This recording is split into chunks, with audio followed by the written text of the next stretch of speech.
ওকে, mental অ্যাবিলিটির আরেকটা class আছে আমরা করবো এখন।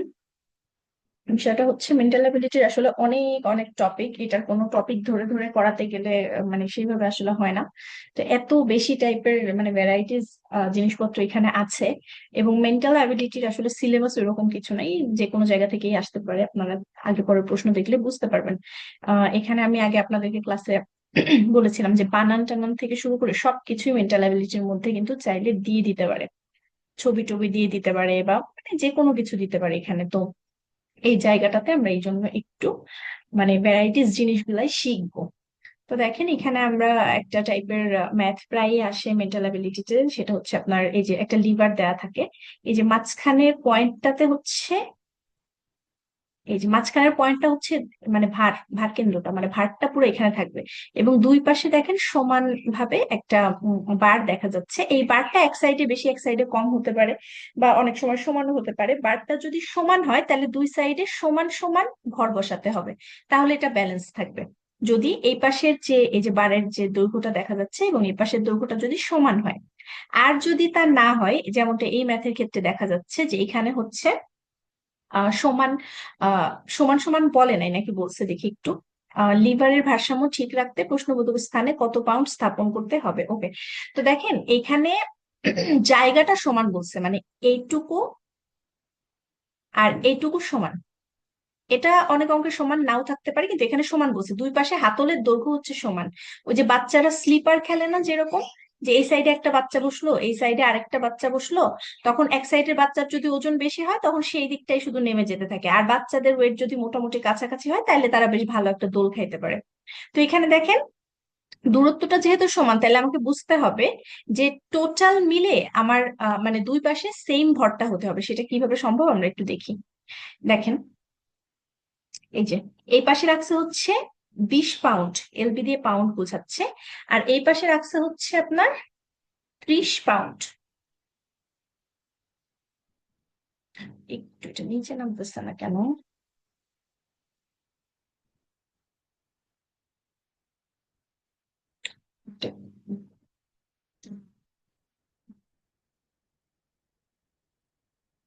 ওকে, এখানে হয়ে গেল।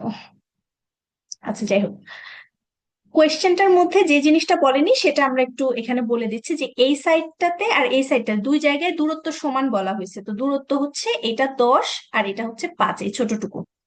দেখেন আমি প্রথমে এই যে 20, যে আমার ওজনটা দেয়া আছে 20 পাউন্ড, এইটার সাথে আমার ভারকেন্দ্রের দূরত্বটা কত, সেটা হচ্ছে 10 ফিট। ঠিক আছে, ফিট।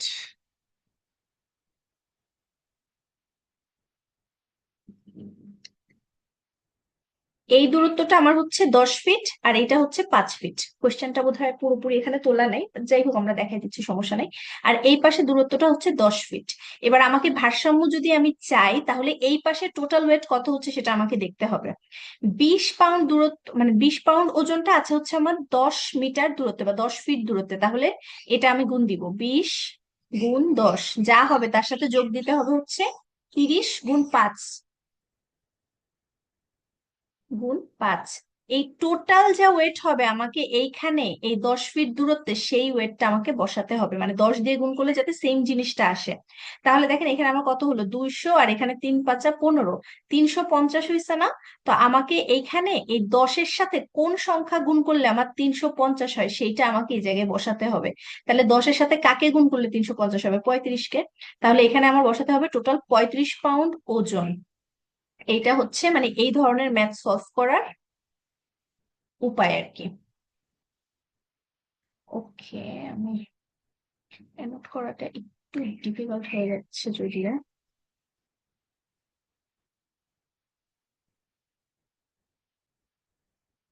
ওকে,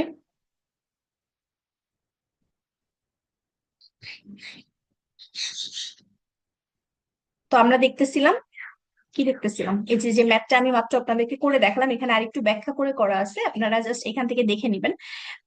কথা হচ্ছে একটাই, যে এই পাশে আমার যা থাকবে এই পাশে টোটাল তাই থাকতে হবে। এখানে আমার দুই ভাগে দেয়া আছে, তাতে কোনো সমস্যা নেই। আমি টোটাল কত ওজন হচ্ছে, ওজন আর দূরত্ব গুণ করে কত হচ্ছে সেটা আমি বের করব, এবং এই পাশে আমি সেম ওই ওয়েটটাই বসাবো যেটা আমার এই 10 ফিট দূরত্বে রাখলে এই পাশের ভর আর এই পাশের ভরটা সমান হয়, ভারসাম্য রক্ষার জন্য। এইটা হচ্ছে আমার সূত্র।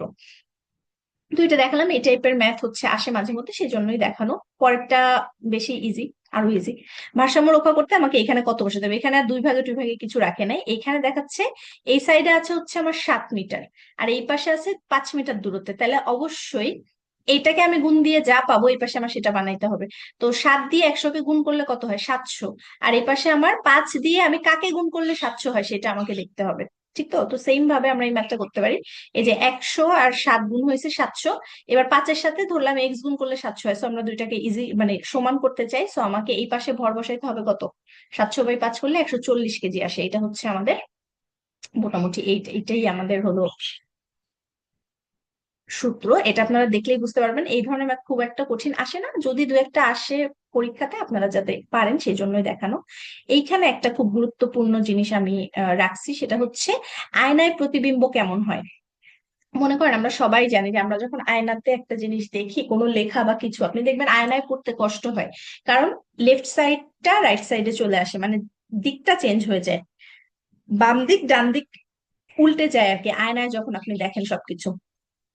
খেয়াল করে দেখবেন যে আপনি যখন নিজের চেহারা আয়না দেখেন তখনও কিন্তু বাম দিক ডান দিকটা মানে আলাদা হয়ে যায়, মানে উল্টে যায় আর কি, রাইট সাইডটা চলে আসে লেফটে এবং লেফট সাইডটা চলে আসে রাইটে। তো আয়নায় প্রতিবিম্বটা কেমন হবে সেটা যদি আমরা জানতে চাই, তাহলে আমাদের এখান থেকে বেসিকটা একদম একটু সুন্দর থাকতে হবে। তো দেখেন, এই যে এই জায়গায় বলছে রিলেশন, এটাকে যখন আমি আয়নায় দেখবো তখন এটা কেমন হবে, তার মানে কি আমার একদম যে আমার আমার লেফট সাইডে যা আছে বা রাইট সাইডে যা আছে সেই দিকটা শুধু আমার চেঞ্জ হবে, আর কিন্তু কিছু না। অনেক সময় আপনারা এই ভুলটা করেন যে মাথা উল্টায় দেন, উপর সাইডে যা আছে সেটাকে নিচের সাইডে দিয়ে আপনারা আয়নার প্রতিবিম্বটা বের করেন, কিন্তু বিষয়টা তা না। সেটা কিন্তু পানিতে যখন আপনি প্রতিবিম্ব দেখেন তখন এই উপরের সাইডটা নিচের সাইডে চলে আসে, এতটুকুই শুধু পার্থক্য। কিন্তু আয়নায় যখন দেখবেন শুধু এই যে এই সাইডটা, এই যে এই সাইডটা চলে আসবে এই পাশে। ঠিক আছে, মানে এন এই সাইডে চলে আসবে আর টোটাল জিনিসটা ধরে উল্টাই যাবে, এটাই আর কি। তো আমরা সেই ধরনের চিত্র এই চারটার মধ্যে কোনটা পাচ্ছি সেটা দেখবো। দেখেন আমি বলছি উল্টাই দিলে হবে না, তার মানে এটা বাদ চলে যাচ্ছে, এখানে কিন্তু এটারে উল্টাই দিছে, মাথা নিচে দিয়ে দিছে। আয়নায় প্রতিবিম্বের ক্ষেত্রে মাথা নিচে দিয়ে দেওয়া যাবে না, এটা পানিতে যখন প্রতিবিম্ব বের করবেন তখন মাথা নিচে যাবে সবার, সেটা আলাদা। কিন্তু এটা বাদ যাচ্ছে, তাহলে এটাও বাদ যাচ্ছে, বাকি আছে আমার দুইটা। দুইটার মধ্যে দেখেন এন দিয়ে শুরু হয়েছে সবগুলাতেই, ঠিকই আছে। কিন্তু আমি বলছি যে লেফট সাইডটা রাইটে চলে আসবে, মানে দিক চেঞ্জ হবে। তাহলে দেখেন এখানে এল যেটা দেয়া আছে সেটা কিন্তু সোজা এল দিয়ে দিছে, এল আমরা যেভাবে লিখি সেটাই দিছে, তাহলে এটাও বাদ যাচ্ছে। থাকতেছে কি, এবার একে দেখি সবগুলাকে, সবগুলো আমার শর্তটা পূরণ করেছে কিনা। আর ছিল, আর এর লেসটা কোন দিকে ছিল, আপনি সোজাসুজি যদি দেখেন আর এর লেস ছিল ডানে, এটা দিয়ে দিছে কোথায়, বামে। খুব ভালো কথা। ই ছিল ডান দিকে মুখ, এবার হয়ে গেছে বাম দিকে মুখ। এল যেমন ছিল উল্টাই গেছে, এর বোল্ড যে সাইডটা ছিল সেটা এই পাশে চলে আসছে। টি তো কোনো চেঞ্জ হবে না, টি তো টি, আইও চেঞ্জ হবে না, ও চেঞ্জ হবে না, এন এর লেসটা চলে গেছে এই পাশে। তো দেখেন এইটা হচ্ছে আমার অ্যান্সার, এভাবে বের করতে হবে। আয়নায় প্রতিবিম্ব গুলো জাস্ট সাইড চেঞ্জ হবে, কখনোই মাথা নিচের দিকে চলে যাবে না। এই যে মাথা যেমন নিচের দিকে দেয়া, এটা আপনি পানিতে প্রতিবিম্ব যখন বের করবেন তখন কিন্তু সাইড চেঞ্জ হবে না, শুধু মাথাটা চেঞ্জ হবে, উপরের দিকটা নিচের দিকে চলে আসবে। এটা হলো পানিতে প্রতিবিম্ব, এইভাবে তৈরি করতে হয়। ওকে, ইউনিসেফ এটার আয়নায় প্রতিবিম্ব কেমন হবে, তার মানে কি দেখেন, ইউনিসেফ শুধু আয়নায় প্রতিবিম্ব চাচ্ছে, তার মানে কি দিকটা চেঞ্জ হবে, রাইট সাইডটা লেফট সাইডে চলে আসবে। তাহলে কি এটা আমি নিতে পারবো, পারবো না, এটা বাদ, এটাও বাদ। এবার আছে শুধু এই দুইটা, এই দুইটার মধ্যে আমি দেখি কি সমস্যা। এই যে এটাতে সিটা দেখেন নর্মাল সি যেরকম হয় সেরকম রেখে দিচ্ছে, কাজে এটাও বাদ, বাকি থাকে একটা। এভাবে বের করাই সহজ। এটার মধ্যে আপনি চেক করলে দেখবেন প্রত্যেকটাই হচ্ছে, মানে এইসব জিনিস বের করার ক্ষেত্রে আপনি সঠিক কোনটা সেটা খুঁজে না বের করে ভুল কোনটা সেটা বের করলে ইজি হয় মনে হয় আমার কাছে। এই যে কত তাড়াতাড়ি 3টা ভুল বের হয়ে গেছে, বাকিটা তো এমনিতেই সঠিক হবে। ওকে, আমি পানির যেটার কথা বলতেছিলাম সেটা একটু আপনাদেরকে তাহলে বলে দিই। মনে করেন ইউনিসেফ এটাই যদি আমি পানিতে দেখি তাহলে কেমন হবে, পানিতে দেখলে এই যে ইউটা হবে এরকম উল্টা, তারপর এন এর জাস্ট মাথা, এই মাথাটা নিচে চলে আসবে, এই সাইডটা উপরে চলে যাবে। সিটা, সি এর দিক থাকবে এটাই, শুধু মাথাটা নিচে চলে যাবে, যে এই মাথায় একটা কুটুলি থাকে তো এই যে এরকম গোল্লা, ওইটা নিচে চলে আসবে।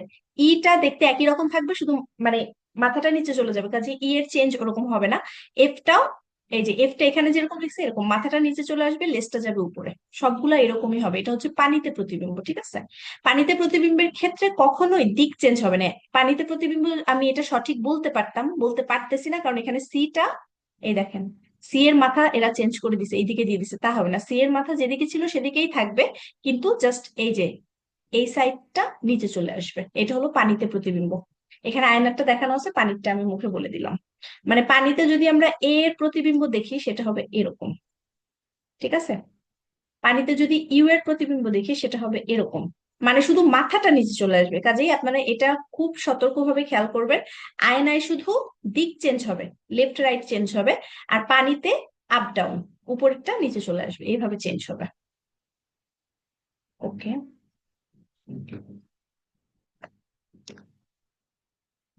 দেখি এরপর আমাদের কি আছে।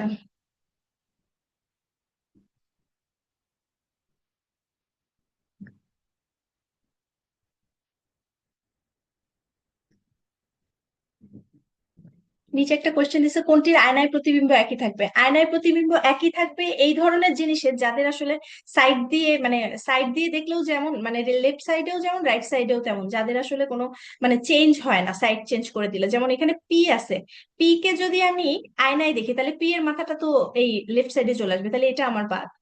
ঠিক তো? এখানে এম আছে, এ আছে, এগুলা, এই যে জি আছে, এটা আমার যদি আমি আয়নায় দেখি এটাও চেঞ্জ হয়ে যাবে। শাউট, এটাও আমার, আমি যখন আয়নায় দেখবো তখন চেঞ্জ হয়ে যাবে, কারণ এই যে ইউ এর একটা সাইড বোল্ড আর একটা সাইড কিন্তু বোল্ড না। এই টি ইউ টি, এইটা শুধুমাত্র আমার হচ্ছে দিকটা, সরি এখানে ইউ না, এখানে এসটা আমার যখন আমি আয়নায় দেখবো তখন উল্টায় যাবে। ইউ তো সেমই থাকতেছে, ইউ এর দুইটা সাইড সেমই। তো এই টি ইউ টি এইটা যখন আমি আয়নায় দেখবো তখন এটার আসলে চেঞ্জ হওয়ার কিছু নেই, এটার এই পাশেও টি এই পাশেও টি, এবং টি এর কোনো সাইড চেঞ্জ হওয়ার কিছু নেই। সো আমরা যখন আয়নায় দেখবো এটা সেম দেখবো। ওকে, এগুলো আপনারা এখন পারবেন, এগুলো আর নতুন করে আমাকে বলতে হচ্ছে না। আয়নার আয়না এবং হচ্ছে আপনার পানি, এটার কয়েকটা উদাহরণ আপনারা দেখে নিন। ছয়ের আয়নায় প্রতিবিম্বটা কেমন? অবশ্যই এগুলা কোনোটাই হবে না, এই যে এই বি নাম্বারটা হবে, যেটা শুধুমাত্র সাইডটা চেঞ্জ হয়েছে।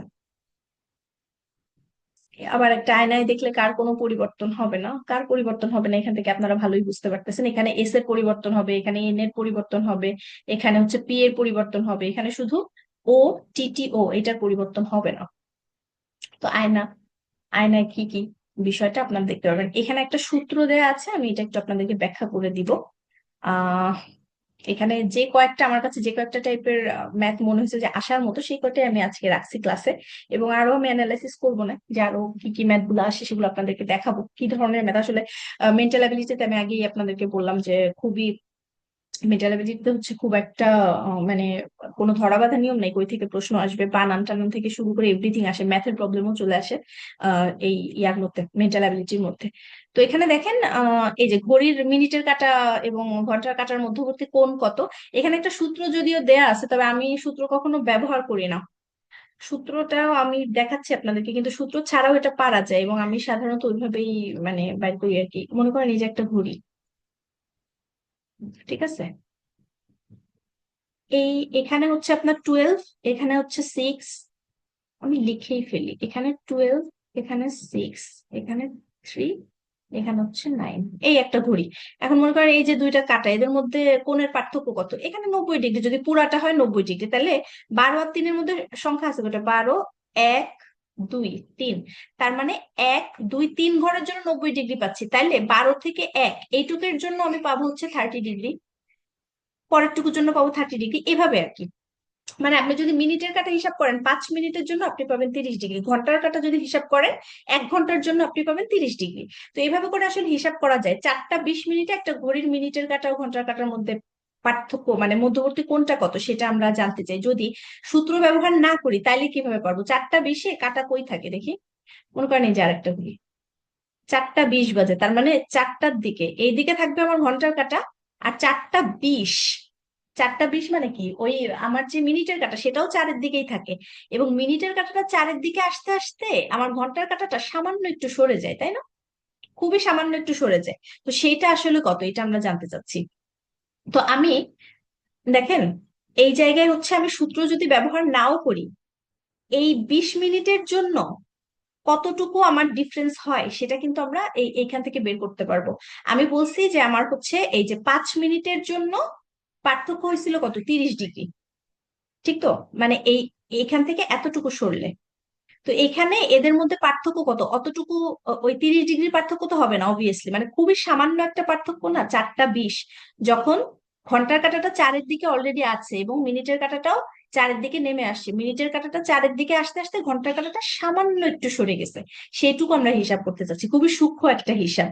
তো সেখানে জেনুইনলি আপনি যদি ঘড়ির দিকে তাকায় দেখেন, আপনি বুঝতে পারবেন যে এটা কত ডিগ্রি হবে। মানে ঘড়িটা যদি আপনার মাথার মধ্যে সেট থাকে, যে আমি যেভাবে দেখাচ্ছি, সেটা আপনি হিসাব করে বের করতে পারবেন। আর যদি আপনি সূত্রটা মুখস্থ করতে চান, তাহলে এখানে সূত্রটা মুখস্থ করবেন এইভাবে, যে 11m মাইনাস 68/2, সরি 20 না 2, এটা হচ্ছে সূত্র। 11m, এম মানে কি মিনিট, এখানে কত মিনিটের কথা বলতেছে, 20 মিনিট, তাহলে 11-এর সাথে আমি বসাবো 20। আর 60h, এইচ বলতেছে কত, 4টা মানে 4, এখানে বসাবো আমি 4। মানে ঘন্টার কাঁটাটা কোথায়, মিনিটের কাঁটাটা কোথায়, সেটা বসানোর পরে আমি নিচে হচ্ছে 2 দিয়ে ভাগ দেবো, দিলে লাস্ট অফ অল এটা 10 ডিগ্রি আসছে। ঘড়ি যাদের মাথায় ভালো মতো সেট হয়ে যাবে তারা এমনিতেই বুঝতে পারবেন এটা 10 ডিগ্রি আসবে, কারণ দেখেন 1 ঘন্টার জন্য 30 ডিগ্রির পার্থক্য হয়। 1 ঘন্টায় কয় মিনিট, 60 মিনিট না? 60 মিনিটের জন্য আমার পার্থক্য হয়েছে 30 ডিগ্রি, তাহলে 20 মিনিটের জন্য কত হবে, 3/1 মানে 10 ডিগ্রি না? এটাই আমি বুঝাচ্ছিলাম যে ঘড়িটা যদি মাথার মধ্যে আপনি সেট করতে পারেন তাহলে হচ্ছে, আরো একটু ক্লিয়ার করে বলে দিব, সূত্র মনে থাকলে খুবই ভালো। সূত্র 11m মাইনাস 68/2।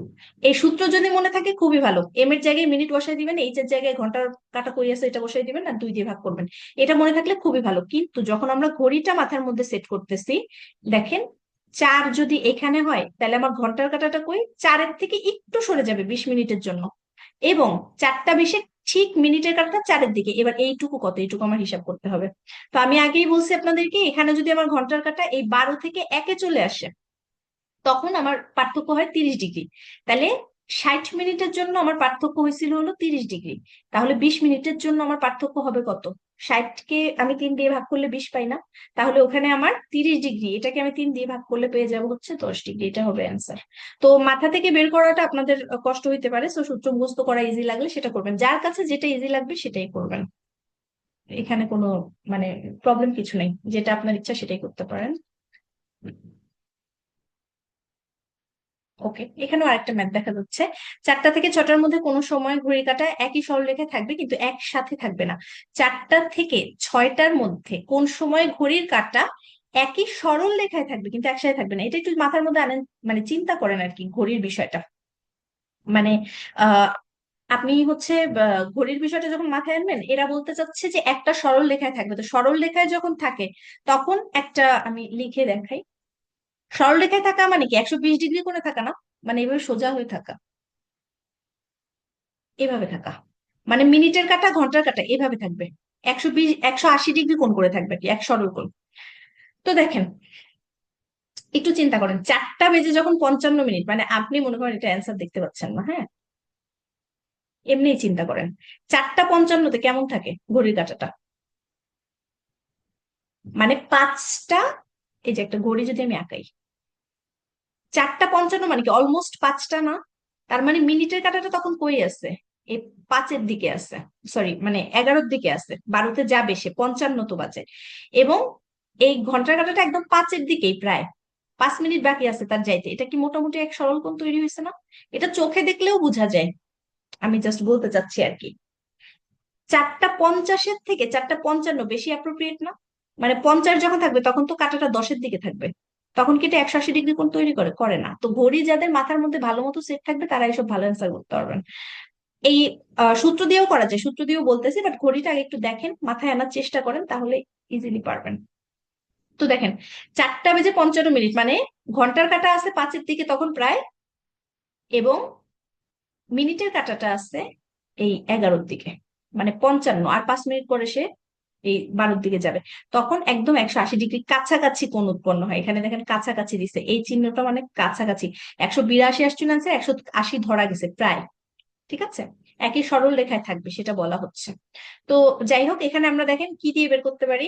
ওই যে সূত্রটা যে আমরা পড়লাম আর কি, থিটার জন্য, মিনিটের জন্য যে সূত্রটা আমরা পড়লাম, 180 ডিগ্রি অ্যাঙ্গেলটা বের করতে হচ্ছে। আমি বলছিলাম সূত্র হচ্ছে 11m - 60h বাই হচ্ছে 2 ইকুয়ালস টু আমার ওই থিটাটা বা অ্যাঙ্গেলটা আসে যে কত ডিগ্রি আমি পাবো।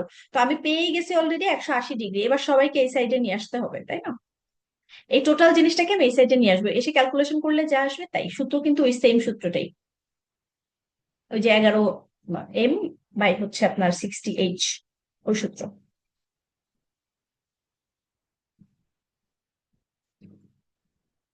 ওকে, এগুলো আমি আপনাদেরকে যেটা বলবো সেটা হচ্ছে যে ওই কয়েকটা উদাহরণ দেখা একটু নিজ দায়িত্বে, বিগত বছরের কোয়েশ্চেন বা যেটাই হোক, আপনি একটু উদাহরণগুলো দেখবেন। Okay? 2টা 15-তে সময়ে ঘন্টার কাঁটা এবং মিনিটের কাঁটার মধ্যে কত ডিগ্রি কোণ উৎপন্ন হয়, সেম সূত্র, যে 11m - 60h এর যে সূত্রটা আর কি, ওটা। এখানে দেখেন একটা দাগ দেওয়া আছে কেন, এই যে পরম মান ব্যবহার করা হয়েছে কেন, এটা নিয়ে আপনারা আবার কনফিউজ হয়ে যায় না।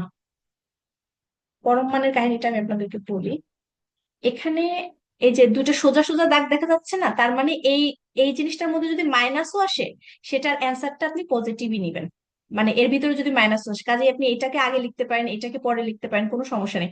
সূত্রটাকে আপনি পরম মান দিয়ে এভাবেও লিখতে পারেন, যে মানে যেটা বড় আসবে আপনি সেটা আগে লিখতে পারেন, 60h - 11m বাই হচ্ছে 2, এভাবেও লিখতে পারেন। ওই পরম মান দেওয়ার উদ্দেশ্য এটা যে যাই মান আসুক না কেন সেটা হবে আপনার পজিটিভ আর কি।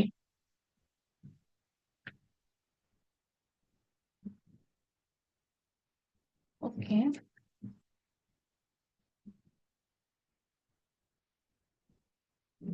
তো এখানে ম্যাথ করার পর লাস্টে গিয়ে অ্যাঙ্গেল আসে হচ্ছে 12, 12.5। এই যে বি নাম্বার আনসার আর কি। তো আমি এই আজকে যে ক্লাসে আপনাদেরকে কয়েকটা টাইপের ম্যাথ দেখালাম, এগুলো প্রত্যেকটাই হচ্ছে আপনার মানে আসার মতো, কোয়েশ্চেন আসার মতো বিসিএস এ। তো এই এই জায়গাগুলোতে আপনারা একটু এফোর্ট দিলে দেখবেন যে ভালো নাম্বার চলে আসবে। মানে এখান থেকে যেহেতু সবসময় আসবে কোয়েশ্চেন আপনাদের, মানে কোনো না কোনো টাইপের ম্যাথ এখান থেকে আপনারা পাবেনই। সো এই এই জায়গাগুলো একটু ভালোভাবে দেখবেন। কয়েকটা উদাহরণ যদি আজকেই দেখে ফেলেন, মানে ক্লাসটা দেখার পরে উদাহরণগুলো যদি আজকে দেখে ফেলেন, তাহলে হচ্ছে আপনার জিনিসটা ঝালাই হয়ে যাবে। আমি পরের যে মেন্টাল অ্যাবিলিটি ক্লাস নেবো সেখানেও এরকম যে ম্যাথ গুলো আসলে আসার মতো বা যে টাইপের প্রশ্নগুলো আসার মতো সেগুলো একটু কালেক্ট করে দেন হচ্ছে আপনাদেরকে এই পরের ক্লাসটা দিয়ে দিব না শিডিউল। যাই হোক, ভালো থাকবেন। আসসালামু আলাইকুম।